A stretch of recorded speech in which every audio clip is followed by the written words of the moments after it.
अलैकुम सामीन 19 शाबानुल मुअज़्ज़म और यकुम मार्च है। ख़बर का उन्वान है पाकिस्तान के साबिक़ वज़ीर आज़म मियाँ नवाज़ शरीफ हज़रत मौलाना फ़ज़लुर रहमान की रहायशगाह पर पहुँचे।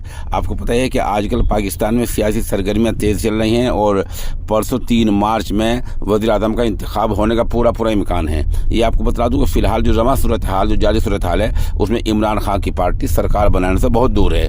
उधर इससे अगले हफ्ते वहाँ के सदर का भी इंतखाब होना है। बहरहाल आप ये सुन लीजिए कि मौलाना फ़ज़लुर रहमान की रहायशगाह पर और कौन कौन वफ्द में शामिल थे।